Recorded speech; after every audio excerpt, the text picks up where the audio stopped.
video was about what we thought it was going to look like. You know, there were some opportunities early that we didn't take advantage of. You know, just a simple thing like hitting that first wheel route up the sideline and getting that first down, and you know, changing the field dimensions a little bit. And then on defense, we have a 3rd and 19, and we don't get a stop, and you know, they go down and score. Those are things that we could not do against a team like Oklahoma. We had to, you know, have some things go our way early, or we had to make our own breaks early. And then we felt if we kept it tight, you know, that would be an advantage for us, you know, in terms of, you know, them putting a lot of pressure on themselves. We never got there, and that was disappointing. I thought we prepared better, but that's one of the real things I'm discussing with our leadership group is, okay, we prepared better, but are we preparing like a championship team? And that's the mentality we want to have. And I thought we had a real positive talk just now with my leadership group, and I think there's some things they want to do to add to our preparation. But you know, overall, the week of practice was really good. I loved how they, you know, they handled the sideline. There was no panic. Same thing at halftime. And we were all disappointed after the game, but you know, they handled it pretty well in terms of coming together. Had good work today, and you know, we have another test coming up with Georgia Tech. The test with Georgia Tech is they're going to be a little bit like us offensively, in that, you know, they're going to give you those shifts and those motions, and they're going to try getting you out of position. And they also do a great job just running the football right at you. And you know, defensively, you know, obviously they did a really good job against Clemson last weekend, and so it's another top 20 opponent we're going to get a chance to go play. This time, you know, we're going to go on the road for that. So the focus is really more about us, about, okay, you know, for us to be in that game at all last week, we needed to play a lot cleaner, and we didn't. So let's get that cleaned up. Disappointed with special teams. That should be one of our strengths. And you know, we were not as good on special teams as we should have been. Now they have a lot of really good athletes running around, but we just didn't. You know, we kicked one out of bounds. You know, we didn't get the productivity out of the punt game that we normally get. And partly that might be because we haven't punted a whole lot all this year. We, you know, did on Saturday, but again, you know, coming off the field just now, felt we had a pretty good day's work, and you know, looking forward to getting rolling. Casey, how much, and you kind of talked a little bit about this, but how much of Saturday, when you do look back at the film, what's fixable and how much of it is just like you just tip your cap to them and say, hey, they just made a great play there? Yeah, so I think if you look at our defense versus their offense, I think there's some opportunities that we felt like we didn't capitalize on. I think some of their explosive plays were us not being in position than anything else. And that's something we have to get fixed. You know, we have to play cleaner on defense, because I thought our defensive line held up really well versus their O-line. Their quarterback scrambled around. That's the reason why he was the number one free agent in the country, you know. And he did a really good job extending plays. Offensively, I just think, you know, we were going up against just a different animal. And I was fortunate or unfortunate to play LSU one season when LSU was really, really good. They were just coming off a national championship, I believe. And, you know, that's what that defense reminded me of. That defense was just kind of a different level. And boy, they get you in third down. Boy, they can heat you up like no one's business. So, yeah, it was a combination of both. I realize how good they are now, seeing them in person, you know, and playing against them. But again, some self-inflicted wounds early on really hurt us. And I think we could have kept that to more of a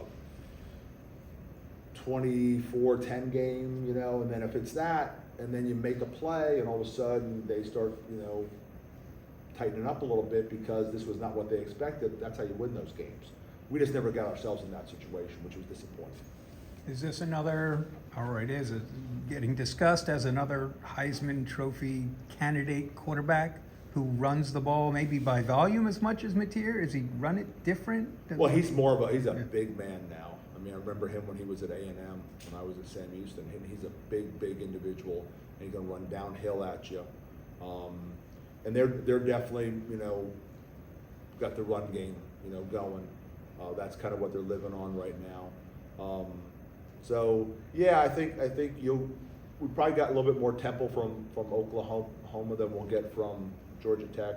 Georgia Tech, we're definitely going to get a little bit more what we're used to seeing in terms of some shifts and motions and unbalance and go to balance and those kind of things.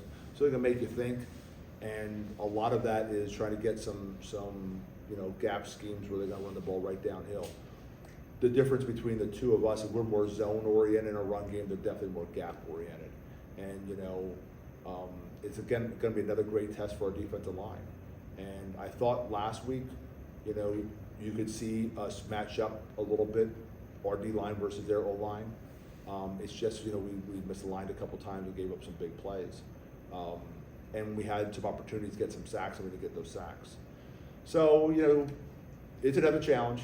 It's not going to be any easier, especially on the road, especially since they're playing with some momentum right now. You know, go to Colorado, beat Colorado, you know, beat Clemson. I mean, so I think they're playing with some momentum. But it's a great opportunity for our guys to get back on track, and that's kind of how we're looking at it. You kind of talked about it with the momentum. I mean, the things that you were just talking about. How are you guys mentally getting the team prepared to go down and play them with the amount of momentum that they have? Yeah, so I think, you know, the way we look at it is, okay, the ultimate goal is for us to be conference champs. So every game that we play is in an effort to just keep on getting better. And do we want to win those games? Absolutely. You know, we didn't come here to lose games, we came to win games. Same time, like there's a growth that needs to take place. We need to get that growth process sped up because we have conference play coming up. And I was disappointed we didn't do some things in the Oklahoma game that I thought we could have done.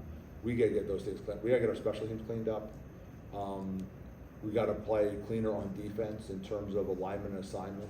Offensively, you know, we got to get, you know, some of those explosive plays back. I thought Tyler did a really good job, you know, smartly taking some time off the clock, you know, trying to keep our defense off the field at times. Just, you know, try to manage a game. But you know, we're very conscious that we're playing another top 20 team, and it's a chance to take a deep breath and just kind of go attack it new. Kind of have to flush what happened at Oklahoma. You evaluate what happened and you see how can we get better. But that game we got to let that one go, and now we got to go, you know, face Georgia Tech. So. Evan was talking about that. Like he said, obviously I go back and watch tape. When you guys hit that 3rd and 1 at their 48, and Powers got that sack, he lined up like behind Mason Thomas, and he comes around him, and no one was there. For a play like that, is that Grayson's job to call that out? Is it Evans? Like who's reflecting on? Yeah, I'm not sure on that particular play, but I know which one you're talking about. Where, and those are the kind of plays that we had to make. You know, they timed us up a little bit, and so sometimes that one hit pretty quick. So I don't know if Grace had a chance to even see that coming, but those are the kind of plays where we had to get some of those, you know, and then, hey, give me 4th and half a yard and let me figure that out. But we never even got to some of those situations. And those are the kind of plays we had to make, you know, pretty early. And their defensive line is just kind of a different animal, you know, than anyone, you know, I mean, they're as good as anyone in the country, that front. So, you know, it was hard because we didn't want to throw it 80 times. And so sometimes we felt we were banging our head against the wall. But it was, you know, sort of managing the whole game that way too, so. They have a first-time defensive coordinator down there. Can you get a feel for it? On paper, it looks similar to, I don't know, the way you guys have guys listed. You get a feel for what he does yet? No, I've really spent very little time on Georgia Tech in terms of video, especially after a loss. It's a lot of managing like the team. Like, okay, how are we going to handle this? Okay, how are we going to, you know, everyone after a win kind of brushes through like anything that happened that was negative. Oh, yeah, we'll be okay. And when you lose, everything gets magnified. And so I think it's really important that you recognize, okay, we might be magnifying this a little bit, but we do have to address it. And so I thought there were some situations that we had to do a better job of. And again, I think we're making progress in preparation, but for us to be who we want to be and who we can be, we definitely have to do a better job with prep. And that's why I was just challenging the leadership council. You guys have to step up. You know, I had this kid, Paul Werlo, with me at Delaware, and he was captain, I think, when the Falcons were in the Super Bowl. And he would literally, and Terry Bradway, former general manager of Jets, told the story to the team. He would literally be there coaching the guy who was his backup when he was in, because that was his responsibility. I said, that's what we have to do a better job of. We're all in this thing together, and our starters need to do a better job of being engaged with our backups, and we need to do a better job, you know, because too many mental mistakes are hurting us, and especially on the defensive side of the ball, where I think we can be a dominant defense in this league that we're in, and we're never going to get there if we keep on, you know, poor alignment, poor assignment, those kind of things. You know, so 3 games in, I think from the outside, we can look and say, okay, this is not a bottom 10, 20 team. It's not a top 10, 20 team. There's like 100 teams in between. Do you get any feel for where you sit in the Where air? we are? No, I really don't, because you've seen us like look really good at times. Obviously, Oklahoma did not make us look very good. And so I think, you know, it's like that last impression. At the same time, Oklahoma is a little bit different animal, especially on the defensive side of the ball. So I don't think we have a real good feel where we are right now, but the challenge is okay, like, if we want to be the best version of us who we can be, we have to play cleaner. So how are we going to play cleaner? Well, players have to do that little bit extra. If it's watching tape together, if it's going and doing a walkthrough, like everyone's talking about, hey, you know, we're going to go out in the field and do a walkthrough after, you know, that's the kind of stuff. Player-led teams are your best teams. And so that's what I'm trying to do with the leadership council, have them understand, like, we all want to win. Are you willing to do the things to win? That's the question. And I think when posed that question, I think it all got them thinking, yeah, there's more we can do.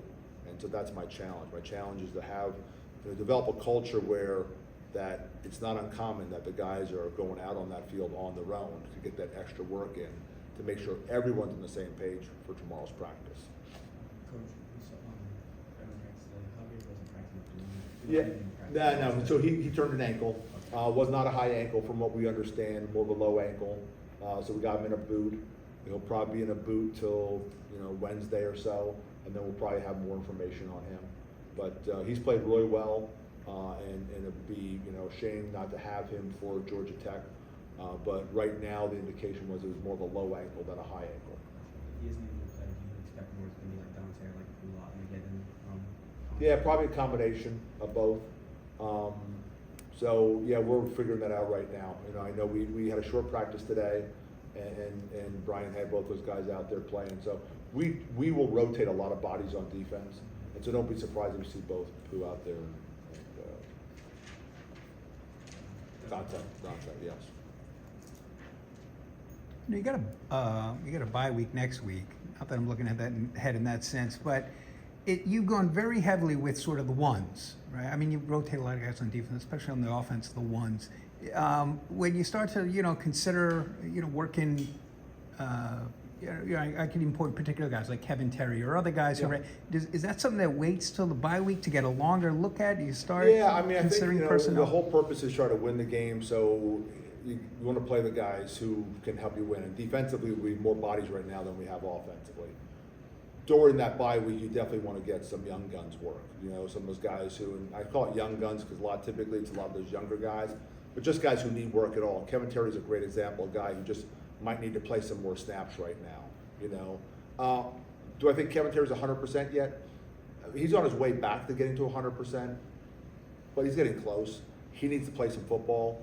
If he doesn't get a lot of Georgia Tech action, definitely there's a period during the week that we'll get some work where we're going to scrimmage a little bit with the guys who haven't been playing.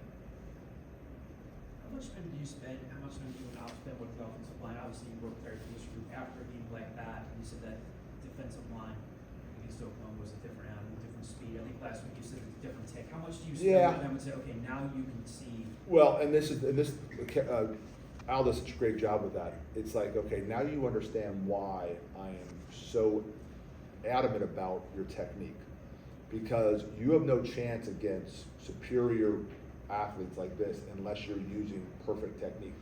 Could you get away with that the last 2 weekends? Yeah, you could a little bit. and now you got exposed because your technique wasn't perfect. Even with perfect technique, you're not always gonna block those guys. But there's a reason why he's been so hard on them about, like, we need to upgrade this technique. And, you know, offensive line's a perfect example of, you know, I think you could see that those guys were different, and without just perfect technique, you really didn't have a chance. And again, you know, I don't think we'll be seeing anyone like that, you know, the rest of the year. Ducker, I guess I didn't think about it at the time, but he left the game on Saturday and never came back. Yeah, in. we had a great jersey on him. That's a great question. Great jersey on him today. He ran around just fine. We're going to limit his contact. Might have been like a shoulder, like AC sprain or something, but nothing that's going to keep him out. But he was out there. He just was in a gray shirt. I saw Brent Key did an interview. He was talking about that he's got on his staff 14, on his coaching staff, 14 guys who are either offensive or defensive linemen. Do you see that reflected in how that team plays? Oh, they want to be physical now. They want to run the ball at you. You know, typically your offensive line coaches are your best teachers, so it's not unusual that you find a way to get an extra coach or two. It's a running back coach or a tight ends coach, or and then also a lot of quality control guys. Or those former offensive line coaches and D line coaches. So, but yeah, there's definitely this run the ball at you mentality that they wanna have, and again, they've had a heck of a year so far. All right, thank you.